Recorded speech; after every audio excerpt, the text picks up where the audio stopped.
은혜 아래 서 있는 성도, 은혜 가운데 서 있는 성도라는 말씀의 제목으로 함께 은혜를 나누고자 합니다. 저희 교회가 40주년을 맞이했습니다. 오늘의 이르게 하신 하나님께 감사를 드립니다. 아멘. 오늘 사실 저희가 감사의 예배로 드리기로 했지만 코로나 영향으로 인해서 다음 날짜에 저희가 정해서 성도들이 많은 성도들 또 이렇게 저희 교회를 거쳐갔던 분들과 함께 예배드리는 시간을 다음 기회로 미루었습니다.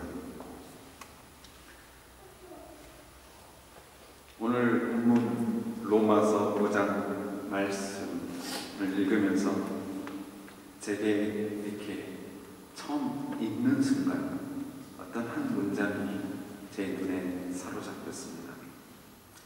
2절에 있는 말씀입니다.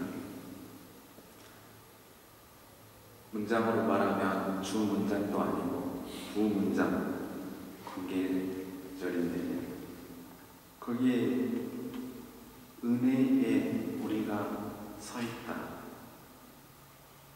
이 말씀이 제 눈에 와닿았습니다. 개혁개정 말씀에는 믿음으로 서 있는 이 은혜에 들어감을 얻었으며 이렇게 이야기를 하고 있는데 저는 이 은혜에 우리가 서 있다라고 번역하는 게 맞다고 생각합니다. 그래서 오늘 루터 번역을 여러분들께서 주의 깊게 들으셨으면 이렇게 번역이 되어 있습니다. In Glauben zu dieser Gnade, in der wir stehen. 그나데 안에 우리가 stay했다는 거죠. 그러니까 우리가 은혜 가운데 거한다. 그러니까 어떤 번역에는 이렇게 번역이 되어 있습니다. 한 단어를 더 추가했습니다. In der wir jetzt stehen. 그래서 현재 그 관점을 더 넣어서 번역한 것을 제가 보았습니다. 우리가 지금 은혜 가운데 서 있다라고 이 말 얼마나 감격되는 말씀인지 모릅니다. 그러면 지금 말고 그 전에 우리는 어떠한 사람이었습니까? 로마서 1장에 보니 하나님과 원수되었던 자들이라고 말씀하고 있습니다. 하나님과 원수된 자들. 여러분들 코로나 이 전염병도 비극이지만 인류의 최고의 비극 중의 비극은 바로 하나님과 원수되었다는 것입니다. 하나님과 원수되었는데 그 사이를 좁힐 수 없는 그 한계에 있는 인간, 하나님과 인간이 도저히 화평할 수 없는 그 상태, 그것이 가장 비참한 상태입니다. 그 원수 안에 있는 인간들이 하는 행동은 무엇이냐? 1장에 잘 설명되어 있습니다. 시기하고 살이, 분쟁, 수근수근거리고 중상하고 하나님을 미워하고 오만하고 자랑하고 악을 꾸미고 부모를 거역하고 우매하고 신의가 없는 자요, 무정한 자요, 무자비한 자요. 그렇게 진노를 쌓아갔던 존재였습니다. 누가요? 우리가 그랬다는 것입니다.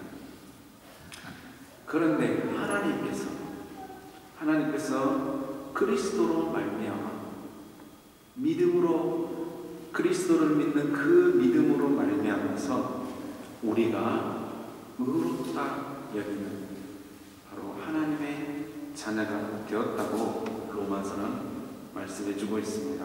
아멘. 하나님의 자녀가 되었다. 이거 같이 더 큰 축복이 없는 것입니다. 아멘.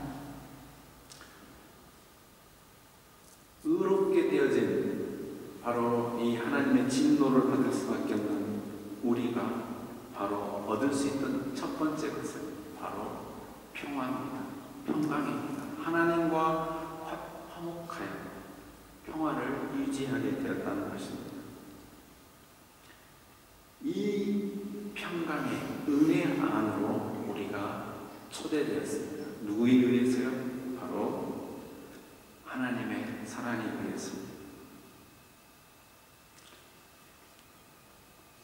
우리가 하나님의 이 은혜 안으로 들어와서 그 다음에 그것으로 끝나는 것이 아니라 오늘 말씀해 보니까 그 은혜 안에 우리가 지금 서 있다라고 얘기를 합니다.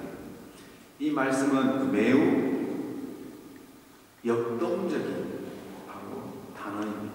점적인 단어가 아닙니다. 서 있으니까 이렇게 가만히 있는 그런 의미가 아닙니다. 마치 독수리가 사냥감을 발견하여서 그것을 바라보는 그 순간 바로 정지해 있지만 어떤 목표를 향해서 뭔가를 움직이려고 하는 그런 상태를 의미하는 단어가 바로 지금 서 있다라고 할 수 있겠습니다. 값진 은혜를 입고 하나님의 자녀가 되었으니 아무것도 하지 않고 가만히 있는 것이 아니라 마치 소나무가 모진 찬 눈겨울바람을 견디고 푸르름을 유지하는 것처럼 바로 하나님의 자녀로서 은혜를 받은 자로서 행한다는 의미가 이 말씀에 담겨 있습니다. 그러면 무엇을 한단 말입니까? 오늘 말씀에서 저는 묵상해 보고자 합니다. 첫 번째로 하나님의 영광을 바라보고 즐거워한다고 했습니다. 하나님은 보이지 않습니다. 하나님의 영광은 구체적으로 우리가 만질 수 있는 것은 아닙니다. 그러나 우리가 하나님을 보지 않았지만 우리가 하나님의 뜻을 분명히 알 수 있습니다. 말씀을 통해서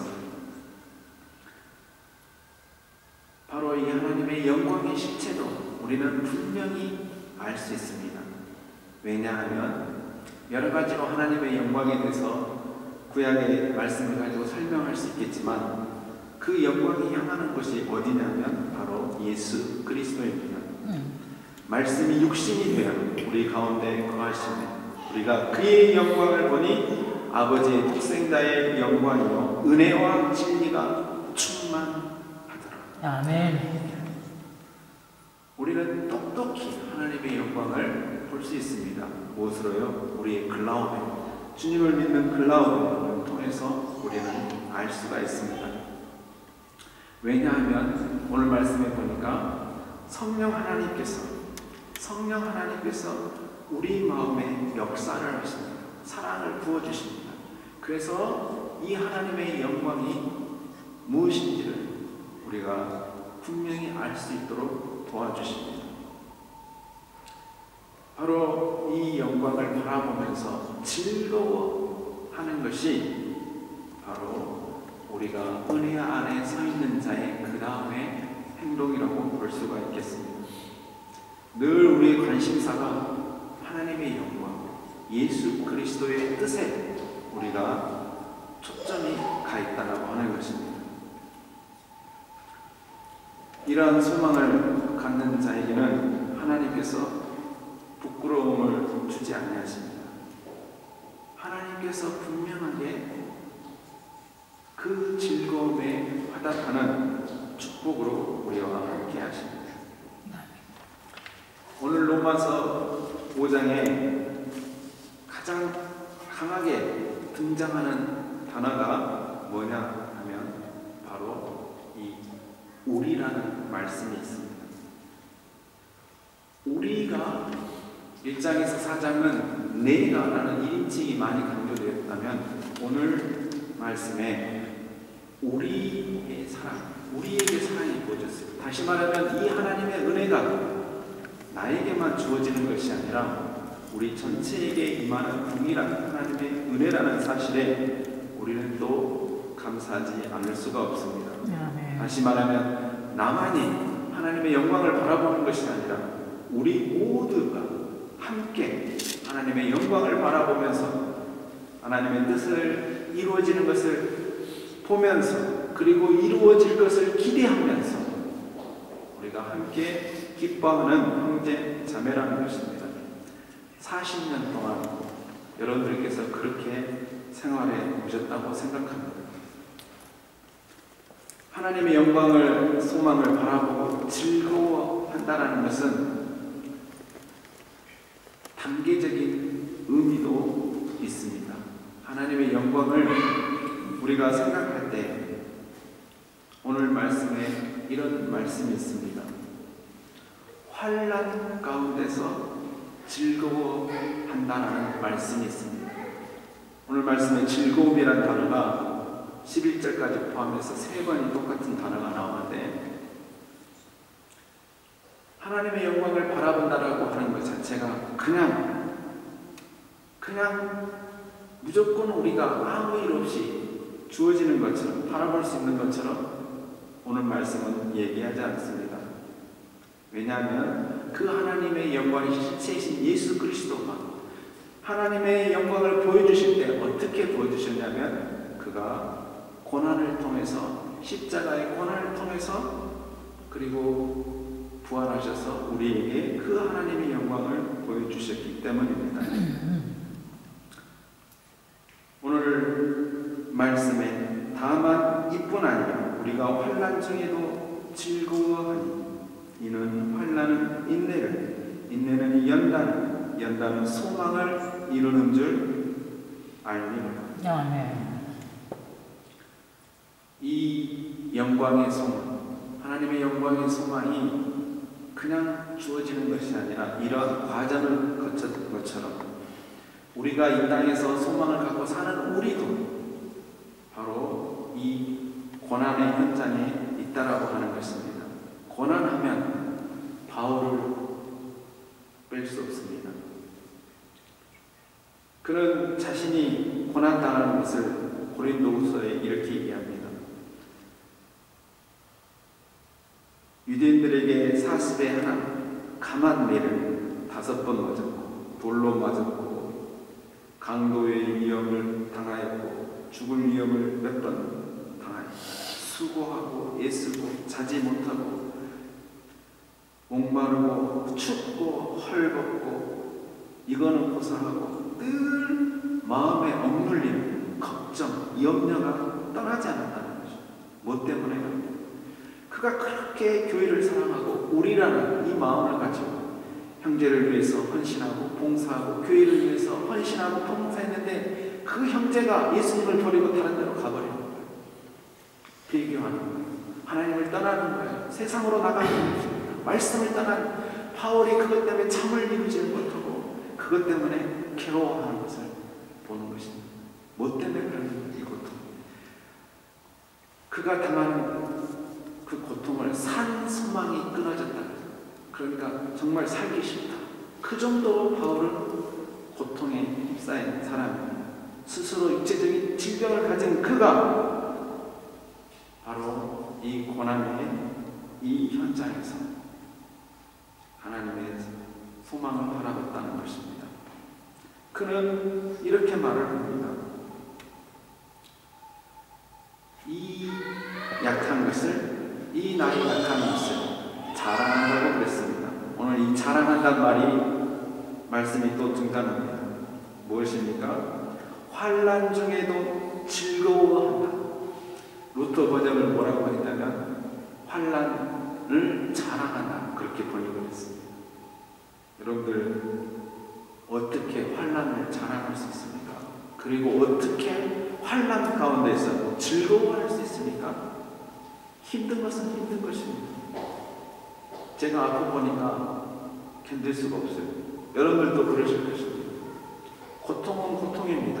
그런데 그 고통 가운데서 어떻게 즐거워할 수 있다는 말인가? 한번 여러분 생각을 해보십시오. 어떻게? 여러분 같으면 그 비결이 있으십니까? 바울은 그 얘기를 우리에게 답을 가르쳐주는 그런 말씀이 있습니다. 그 답은 바로 영광의 실제이신 우리 주님이십니다. 주님께서 우리가 아직 죄 가운데 있을 때 십자가에서 죽으셨습니다. 주님께서도 십자가가 무엇인지 알고 계셨습니다. 고통이라는 것을 아셨습니다. 거기 가면 모욕이 있고 그리고 거기 가면 죽는다는 것을 아셨습니다. 그런데 우리 주님께서는 그 일을 행하셨습니다. 누구를 위해서요? 우리가 아직 죄인이었을 때, 다시 말하면 전혀 그럴 만할 가치도 없는 우리를 위해서 뻔히 그 고통의 치욕의 그 십자가를 묵묵히 지고 지셨다는 것입니다. 오늘날 현대 교인들은 희생하지 않으려고 합니다. 손해보려고 하지 않습니다. 편리한 길 가려고 합니다. 조금만 어려움이 있으면 교회를 떠납니다. 교회를 바꿉니다. 왜냐하면 교회는 많기 때문에 그렇습니다. 큰 교회에서 많은 프로그램을 제공합니다. 그렇다고 해서 큰 교회가 더 나쁜 교회는 아닙니다. 부족한 교회는 아닙니다. 오해는 마십시오. 오늘의 양식에 오늘 주일에 여러분 보셨을 것입니다. 독일어로 우리정을 통해서 여러분들 한글로 영어로 다 읽으셨을 줄 압니다. 거기에 호세 목사님의 이야기가 있습니다. 그분이 많은 프로그램을 통해서 교인들을 부흥시켰습니다. 그런데 그분이 그런 생각이 들었습니다. 만약에 이 프로그램을 없다면 과연 몇 명이나 교회에 나와서 예배를 드릴까? 그래서 정말 프로그램을 다 없애버렸습니다. 왜냐하면 진정한 살아있는 예배가 무엇입니까? 그것은 바로 프로그램 때문이 아니라 예수 그리스도 때문에 주께 받은 그 은혜 때문에 나와서 예배 드리는 것이 진정한 예배라는 것을 이 호세 목사님은 깨우쳤던 것입니다. 사랑하는 성도 여러분들, 저는 도르트문트 중앙교회 40년 역사가 그랬다고 생각합니다. 뻔히 이 작은 교회에 섬기고 하면 여러분들, 저도 개척교회를 오랫동안 섬겨봤지만 희생입니다. 물질적으로, 시간적으로 모든 것을 희생하고도 희생해야 합니다. 그것이 바로 신앙생활입니다. 그런데 그 안에서 즐거움이 있다라고 하는 것입니다. 기쁨이 있다라는 것입니다. 그 안에 평강이 있다라는 것입니다. 이것은 경험하지 않은 사람은 모릅니다. 어떻게 주면서 희생하면서 즐거움이 생긴다는 말입니까? 그것은 바로 이 그리스도의 평강을 받은 자만이 알 수 있습니다. 왜냐하면 그리스도의 사랑이 우리 마음에 부음받았는데 그 사랑이 너무 커가지고 내가 이거 하는 이것이 희생하는 것이 이 물질이 그거하고 비교가 안 되는 거예요. 그 말 할 것도 없어요. 이 사랑이 너무 크기 때문에 그 사랑 때문에 이 고난이 아닌 것입니다. 그래서 바울은 고난을 자랑한다고 했어요. 고난 안에서 기뻐할 수 있는 이유가 뭡니까? 바로 그리스도의 사랑 때문에 그렇습니다. 분명한 것은 하나님의 사랑이 우리에게 넘치게 부어진다는 것입니다. 어떠한 상황에서도 우리가 은혜 안에 서 있을 수 있는 그 힘을 하나님께서 공급해 주신다는 사실입니다. 그래서 우리가 은혜 안에 서 있다. 이 말은 정확하게 표현하면 굳건하게 서 있다. 이렇게 말씀드릴 수 있겠습니다. 흔들리지 않고 동요되지 않고 표대를 향하여서 그리스도를 향하여서 우리의 믿음이 우리의 신앙생활이 맞춰져 있다는 하는 것입니다. 이것을 여러분들 오래 오해하시면 안 됩니다. 코로나 비루스가 있어서 집에서 예배 드리는 사람이 믿음이 없다는 얘기가 아닙니다. 집에서 예배를 드리거나 교회에서 예배를 드리거나 어디에서 예배를 드리든지 그 마음의 중심이 하나님께로 향해 있어야 한다는 것입니다. 어떤 분들은 이 코로나 때문에 예배를 쓸 수 있는 좋은 기회로 호기회로 삼는 분이 없는 줄 압니다. 기도하는데 말씀이 있는데 소홀히 하지 않는 줄 압니다. 환난 중에 즐거워합니다. 그러면 그 단계가 무엇입니까? 인내하게 됩니다. 여러분들 40년 동안 여러분들이 얻은 터득이 뭡니까? 저는 인내라고 생각합니다. 인내하게 됩니다. 인내하면 그 다음에 뭡니까? 연단이라는 거예요. 세 번역에는 뭐라고 얘기했냐면 인내력이라고 했습니다. 그 안에서 경험을 쌓고 인내하면 저희 나라가 이제 코로나 반응으로 세계 모범 사례로 아마 소개될 것 같습니다. 인내하고 경험하고 쌓아서 얻는 그 경험, 하나님께서 그때마다 공급해 주시는 그 경험을 뭐가 되냐면 그게 하나의 인격이 되는 것입니다. 신앙의 인격이 됩니다. 아멘. 그래서 연단을 낳고 마지막 단계가 뭡니까? 그제서야 영광의 자리로 이르는다는 것입니다. 영광은 그렇게 단순하게 얻어지는 것이 아닙니다.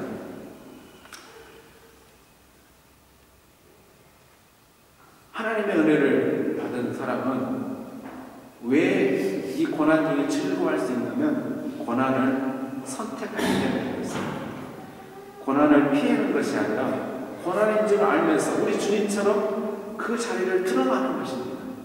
손해보는 줄 알면서 그 자리로 가는 것입니다. 그것이 고난 가운데서 즐거워한 이유입니다. 왜냐하면 그게 주님의 뜻이라는 것을 알기 때문에 그렇습니다. 헷갈리는 것이 아니라 은혜 아래 서 있는 사람은 분명하게 압니다. 내가 어디에 서 있어야 될지. 여러분들 서 있다라고 하는 것 자체가 얼마나 힘든 일인지 모릅니다. 사람이 그냥 서 있는 것도 힘듭니다. 마찬가지로 신앙생활을 그 자리에서 내가 내려오고 싶은데, 내가 떠나고 싶은데 그 자리를 지킨다는 것 같이 얼마나 고통의 순간인지 모릅니다. 경험 안 하신 분은 모르십니다. 힘든 일입니다. 여러분들 그 자리를 지킨다는 것이 얼마나 예배의 자리를 지킨다는 것이 얼마나 힘든 일인지 우리의 선교사 조상님들은 얼마나 생명을 걸었습니다. 로마 시대의 카타콤 여러분들 이야기 아시죠? 생명을 걸고 예배를 드렸습니다. 제가 있던 베델에 초창기에 전염병이 돌았을 때 이분들은 마스크가 없었습니다. 전염병이 있는 곳에 가서 누가 치료를 해줘야 됩니다. 그런데 일반 간호원들은 후덕하지 않으려고 합니다. 그런데 베텔에 있는 그 하나님의 사랑을 아는 간호원들은 갑니다. 그래서 그분을 간호하면 나는 죽을 수도 있습니다. 그런데도 간호하러 갑니다. 그게 베델의 역사의 초창기입니다. 오늘날 이 코로나 때문에 우리가 두려워하지 않은 것은 얼마나 훈훈한 이야기들이 많습니까? 격리됐던 의사들이 나를 다시 돌려보내주시오. 내가 그곳에 가서 내 동료들과 함께 환자를 돌보겠습니다. 라는 이야기들 많은 사람들이 후원합니다. 여러분들 사순절이 무엇입니까?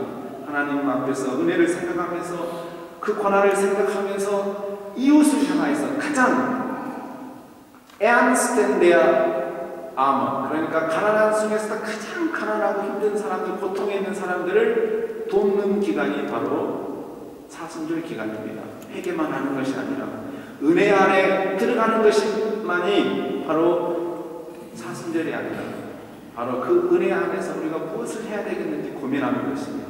선교하는 것입니다.